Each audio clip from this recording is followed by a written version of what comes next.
प्रिय छात्राः, आज हम विषयः संस्कृत कक्षा अष्टमी पंचमः पाठः महाकविः कालिदासः इस पाठ की पढ़ाई करेंगे।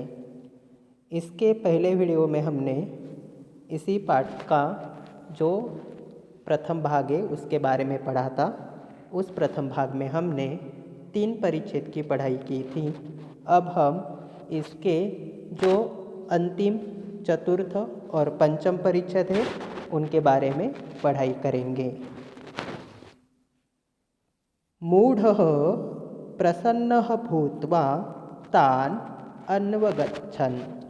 मूढ़ः मतलब मूर्ख, प्रसन्नः मतलब प्रसन्न, भूत्वा भूत्वा इसमें भू धातु है, भूभव मतलब होना, और भूत्वा ये त्वांत अव्यय का रूप है, इसका अर्थ होता है होकर। तान, तान ये तत् पुल्लिंग सर्वनाम का रूप है, जैसे तम, तौ, तान, द्वितीया। तो तान ये तत् सर्वनाम द्वितीया बहुवचन का रूप है। तान इसका अर्थ होता है उनके। अन्वगच्छन्, अन्वगच्छन् इसका अर्थ होता है पीछे चला गया, और अन्वगच्छन् इसमें संधि विच्छेद होगा अनु जमा अगच्छन्, क्योंकि यहाँ पे अनु ये उपसर्ग लगा है। जैसे संस्कृत में 22 उपसर्ग है, जैसे प्र परा अपसम अनु अवनिस निर दुस दुरवि आ नि अधि अपि अति सु उत अभि प्रति परि उप। तो इसमें अनु ये उपसर्ग लगा है, तो यहाँ पे संधि विच्छेद होगा अनु जमा अगच्छन्, और अगच्छन् इसमें गमगच्छ धातु है, उसका अर्थ होता है जाना, और अगच्छन् ये लंग लकार भूतकाल का रूप है, प्रथम पुरुष बहुवचन। उस वाक्य का हिंदी अर्थ देखते हैं। मूर्ख प्रसन्न होकर उनके पीछे चला गया। पंडिताः तम अकथयन्। पंडिताः ये जो है ये बहुवचन का रूप है। देवाः शब्द की तरह, जैसे पंडितः पंडितौ पंडिताः, प्रथमा बहुवचन। तम, तम मतलब उसे। अकथयन् कथ धातु है, कथ मतलब बताना। अकथयन् ये प्रथम पुरुष बहुवचन का रूप है, लंग लकार। विद्वानों ने उसे बताया। यत्र वयं त्वां नयामः तत्र किमपि न वदतु। यत्र तत्र ये अव्यय है, यत्र तत्र, यत्र मतलब जहाँ, तत्र मतलब वहाँ। वयम ये अस्मत् सर्वनाम का रूप है, वयम मतलब हम सब, अहम आवाम वयम प्रथमा। त्वाम, त्वाम मतलब तुम्हें, ये भी सर्वनाम का ही रूप है। नयामः, नीनय इसमें मूल धातु है, नीनय मतलब ले जाना, तो नयामः ये लट लकार वर्तमान काल उत्तम पुरुष बहुवचन का रूप है, इसमें आमः प्रत्यय लगाया है। आमी आवह आमः, नयामि नयावह नयामः। किमपि, किम जमा अपि, यहाँ पे संधि विच्छेद होगा, और किम ये प्रश्नार्थक सर्वनाम का रूप है, किम के कानी। किम मतलब क्या। न, न ये अव्यय है, उसका अर्थ होता है नहीं। वदतु, वद धातु है इसमें, वद मतलब बोलना, और वदतु ये लोट लकार का रूप है। इस वाक्य का अर्थ देखते हैं। विद्वानों ने उसे बताया, जहाँ हम तुम्हें ले जा रहे हैं वहाँ कुछ भी नहीं बोलना। यदि वदिष्यति तर्हि विवाहो न भविष्यति। देखो, यदि तर्हि ये भी अव्यय है। यदि का अर्थ होता है यदि, और तर्हि का अर्थ होता है तो। वदिष्यति, इसमें वद धातु है। वद मतलब बोलना, और वदिष्यति ये प्रथम पुरुष एक वचन का रूप है। जैसे वदिष्यति, वदिष्यतः, वदिष्यन्ति प्रथमः पुरुषः। तो वदिष्यति प्रथम पुरुष एक वचन का रूप है। विवाहः न भविष्यति। भविष्यति यहाँ पे भूभव धातु है। भूभव मतलब होना, और भविष्यति ये भी लृट लकार फ्यूचर टेंस का ही रूप है। भविष्यति, भविष्यतः, भविष्यन्ति प्रथमः पुरुषः। यदि बोलोगे तो विवाह नहीं होगा। मूर्खः प्रतिज्ञाम् अकरोत् यत् सः किमपि न वदिष्यति। प्रतिज्ञाम जमा अकरोत्, ऐसे वहाँ पे संधि विच्छेद होगा। और किम जमा अपि, वहाँ पे भी संधि विच्छेद होगा। मूर्खः मतलब मूर्ख। प्रतिज्ञाम, प्रतिज्ञाम अकरोत्। अकरोत् इस शब्द में कृ धातु है। कृ मतलब करना, और अकरोत् ये लंग लकार भूतकाल का प्रथम पुरुष एक वचन का रूप है। और सह ये तत्सर्वनाम का रूप है। प्रथमा एक वचन। सह तौ ते। सह मतलब वह, तौ मतलब वे दो अथवा वे दोनों, ते मतलब वे सब। तो सह ये तत्सर्वनाम प्रथमा एक वचन का रूप है। वदिष्यति, वद धातु है उसमें, वद मतलब बोलना। वदिष्यति ये भी फ्यूचर टेंस लृट लकार का ही रूप है। मूर्ख ने प्रतिज्ञा की कि वह कुछ भी नहीं बोलेगा। पंडिताः तं पंडितवत् आभूष्य राज्ञं समीपम् अनयन् अवदन् च। पंडिताः प्रथमा बहुवचन का रूप है। तम, तम मतलब उसे, और तम ये तत्सर्वनाम द्वितीया एक वचन का रूप है। जैसे तम, तौ, तान द्वितीया। तो तम ये हो गया द्वितीया एक वचन। पंडितवत, पंडितवत मतलब विद्वानों की तरह अथवा पंडितों के जैसे। आभूष्य, आभूष्य यह लेप अव्यय का रूप है, क्योंकि इसमें आ उपसर्ग लगा है और अंत में य है। और आभूष्य इसका हिंदी अर्थ होता है सजाकर। राज्ञं समीपम राजा के पास। अनयन, नीनय धातु है इसमें मूल। नीनय मतलब ले जाना। और अवदन, इसमें वद मूल धातु है। वद मतलब बोलना। और अनयन, अवदन ये दोनों भी लंग लकार भूतकाल के ही रूप है। और ये दोनों प्रथम पुरुष बहुवचन के रूप है। और च जो आया है वो है अव्यय, उसका अर्थ होता है और। अब इस वाक्य का एक बार हिंदी अर्थ देखते हैं। विद्वान उसको पंडित के जैसे सजाकर राजा के समीप ले गए और बोले। अब क्या बोले वो देखते हैं। महाराज एषः उज्जयिनी नगरस्य विद्वान आचार्यः।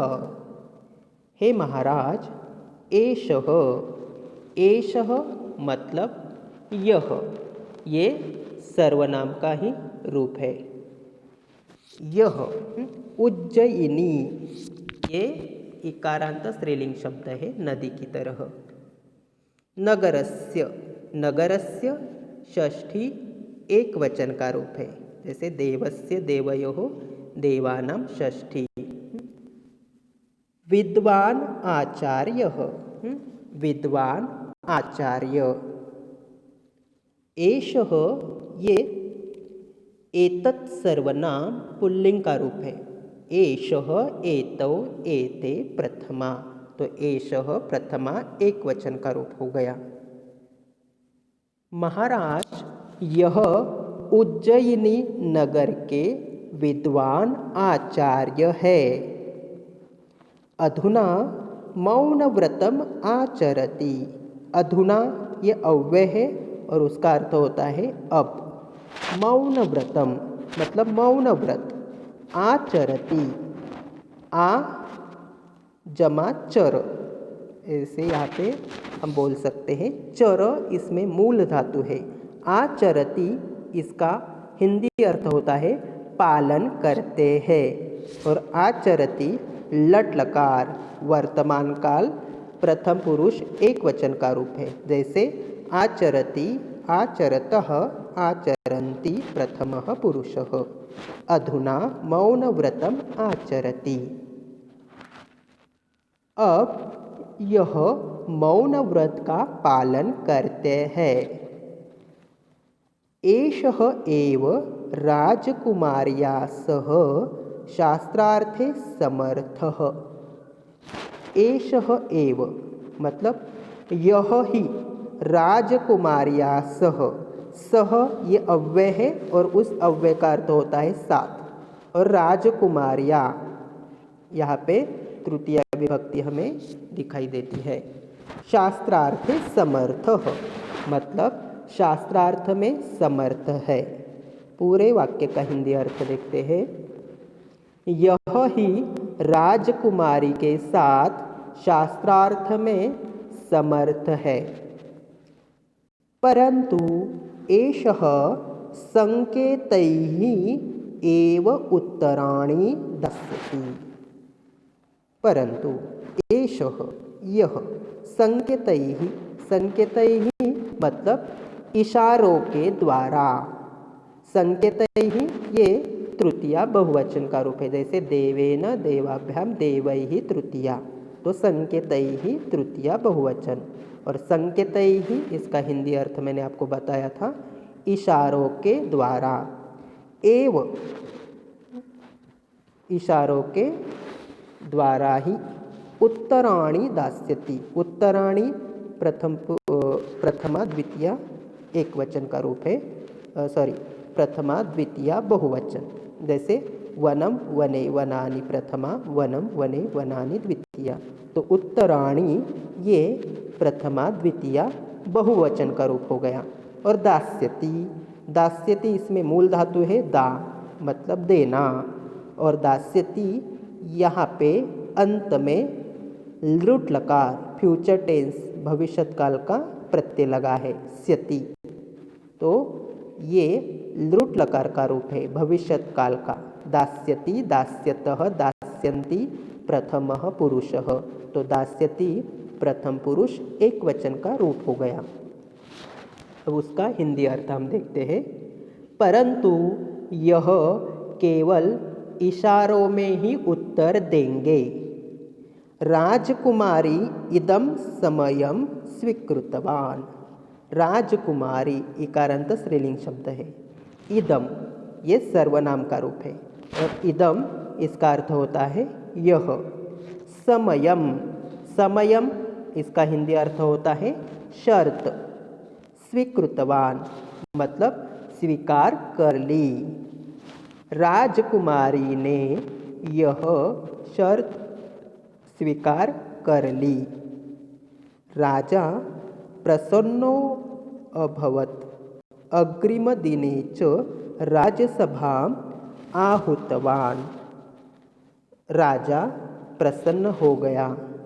प्रसन्नः जमा अभवत्, ऐसे यहाँ पे संधि विच्छेद होगा।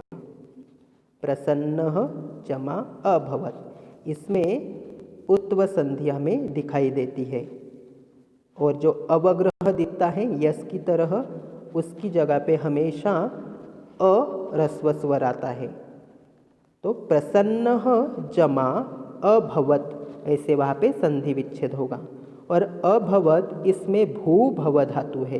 भू भव मतलब होना।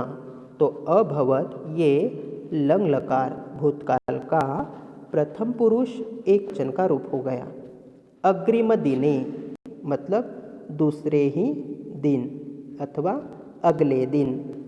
च च ये अव्यय है, उसका अर्थ होता है और। राजसभाम आहुतवान, राजसभा में बुलाया। अब उस पूरे वाक्य का हिंदी अर्थ देखते हैं। राजा प्रसन्न हुआ और अगले दिन राजसभा में बुलाया। अब इस पाठ के कुछ शब्दार्थ है, उसके बारे में जानते हैं। शब्दार्थाः, संबोधयन्ति बुलाते हैं, ईर्ष्या जलन से, मूढ़तया मूर्खता से, आभूष्य सजाकर, समयम शर्त, शास्त्रार्थे वाद विवाद में, कारयिष्यामः करवाएंगे, कुठारेण कुल्हाड़ी से, पंडितवत पंडित के समान, आहूतवान बुलाया। इस पाठ में जो कुछ नई धातुएं आई हैं उसके बारे में भी जानते हैं और नए अव्यय के बारे में भी जानते हैं। उत जमा घोष घोषणा करना, हु बुलाना, आ जमा चर पालन करना। नए अव्यय देखते हैं। समीपे पास में, यत्र जहाँ, अधुना अब, एकदा एक दिन, तत्र वहाँ। अभी इस पाठ में कुछ संधि छेद और कुछ उपसर्ग युक्त शब्द आए हैं, उसके बारे में भी जानते हैं। कविरासित, इसका संधि विच्छेद होगा कवि ही जमा आसित। तामेव, ताम जमा एव। शाखोपरि, शाखा जमा उपरि। प्रसन्नोभवत्, प्रसन्नः जमा अभवत्। अब उपसर्ग युक्त शब्द देखते हैं। संबोधयन्ति, सम जमा बोधयन्ति। उपविष्ट, उप जमा विष्टः। अन्वगच्छन्, अनु जमा अगच्छन्। आचरति, आ जमा चरति।